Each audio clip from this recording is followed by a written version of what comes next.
Hello there everybody, and welcome to 10 tips and tricks for beginners in Core Keeper. These things that I have brought together here in this video will hopefully help you to get a foot into the door and explore the wonderful world out there that this game offers to you. So let's get right into it. Number one, mushrooms. Mushrooms are your friends in the early game. They are the most easily acquirable and abundant food early on, and it is basically, if you just need something for satiation's sake, eat some mushrooms. So once you have a cook pot, things get even better. You just put two mushrooms together and you get even more of the nutrition of these.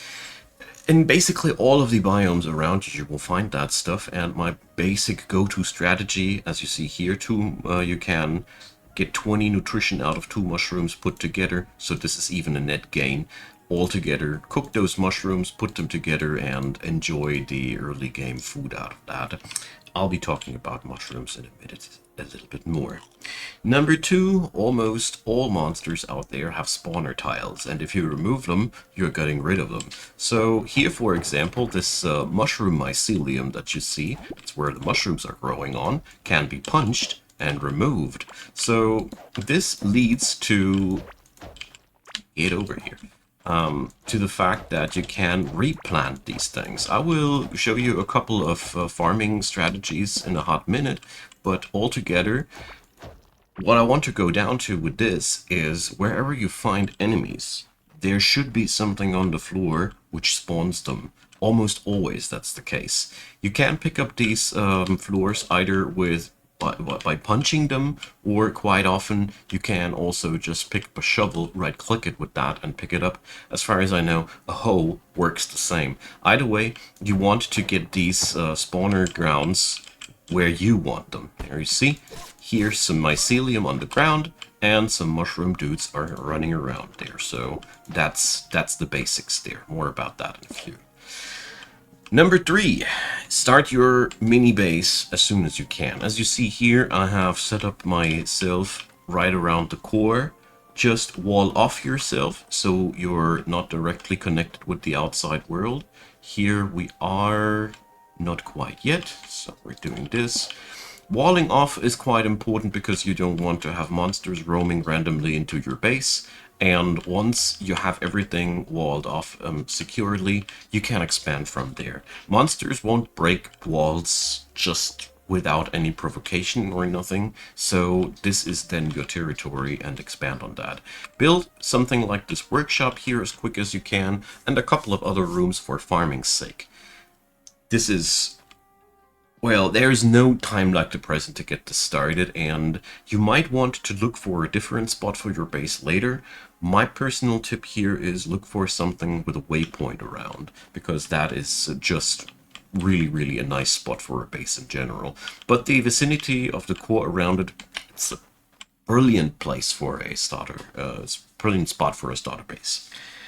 Number four, get yourself hands on that copper early on, as practically everything early on is copper. You see some glittering in the wall, that is most likely going to be copper. Here I have dug around, as you see, and grabbed all that copper already. Once you have 30 to 40 bars of that, you have your starting regimen, which allows you to build the copper work table, which is very important because it enables you to build a copper anvil, which is, in my humble opinion, one of the most important things. A wood fishing rod, which is a really genius source of food, and, well, copper tools. All these things are absolutely good, especially the anvil I can recommend, as the wood bow is one cheap and powerful early game weapon that will get you through practically everything you need to kill until you get your hands on some tin. The equipment and the rest of the stuff here ain't that as important as that bow, in my personal opinion that is. And from the other copper things, get yourself a cooking pot. Obviously, you need that furnace to smelt that copper, just as a side note. Cooking pot, watering can, extremely important, and the salvage and repair station. And then, obviously, the copper workbench. All the other items on this segment are not as important to begin with, and all this stuff then, well, I don't deem that right away beginner stuff anymore, in my humble opinion. Anyway, these things, once you have these in terms of copper, you're sorta set. You have the most pressing matters down, and you can then just, well, do whatever is up your mind. Number 5, repairing and reinforcing. So once you have built a salvaging table, you can repair your gear. This is really, really good, as it will cost you only some of the material that the item is made out of and some scrap parts. At the beginning, you might be a little bit scared about scrap parts, but let me show you one thing. My old wooden pickaxe yields one piece of wood and a scrap part. Before you know it, you will have more scrap parts than you will know where to put them, and altogether repairing items in this game is really easy. Use it. There is also the reinforcement method, which lets you basically double the durability and increase the power of the item. Very good stuff, highly recommended for the tools. Speaking about tools, get yourself, from the next generation of metals, always that pickaxe first, as I personally think no tool is more important in this game than the pickaxe. Now then, number 6, a wood farm. A really quick and easy setup. For one, you want some water for that watering can. Obviously, you get that somewhere from here. And I want to show you one thing. If your water is not where you want it to have, look for a body of water, and then you can just go with a shovel and dig alongside the water and get yourself a good old canal. Now, well, as you see here, if it's interrupted, it doesn't work, obviously. But just like that, you're getting the water further. It doesn't deplete or anything. Basically, you can create your own rivers like that. And once you're done, you can then just go like this. And you have your own little body of water where you want it. We can also do it like that, just as a quick thing. So, a wood farm. We want a room that has one entry, and then you just pick up your hoe, and you set up a couple of holes in the ground, a little bit with a distance between these, and then you take the root seeds that you will have found once you've cleared the basic chamber. Just place them down and water them. Watering is absolutely important. This chamber should include a few more of these, basically could also a little bit larger, but the most important little trick that I want to show you is build yourself a wood gate. And, fence gate doesn't work, sorry. I always fall for these. Obviously, fence gates only connect with fences, mind you that. You need a proper door, or you need to put fences right next to this to work. Either way, putting in the door and letting it open will still stop the roots from growing through here. That's a brilliant part. So you can make that as large or small as you want to. It's up to you. But this little setup will already provide you wood more than you might need even. After you have like 5 or 6 seeds, I think you're well done. The important part is here, the door, it doesn't matter if it's open or closed. The root can't grow through the entity, and therefore you can limit the growth of that just that easily. Number 7, get yourself farming as quick as you can. So you just get yourself the same thing going as we did with the roots, but you will make a little bit of a larger field and preferably have a body of water in the vicinity. I personally like that. And then you will find seeds either from monsters that you kill, or you can also find plants growing out there in the wild. I'll show you one of that as well in a second. Either way, these seeds should be planted out, watered, and grown to perfection as quick as you can. Here, for example, we have some sort of wild growing ones. And the thing about farming in this game is there is no guarantee that you get your that you get your seed back. So that means seeds are something that will deplete eventually in this game. That means you want to start farming as quick as possible, as the stuff that grows here is real quality food.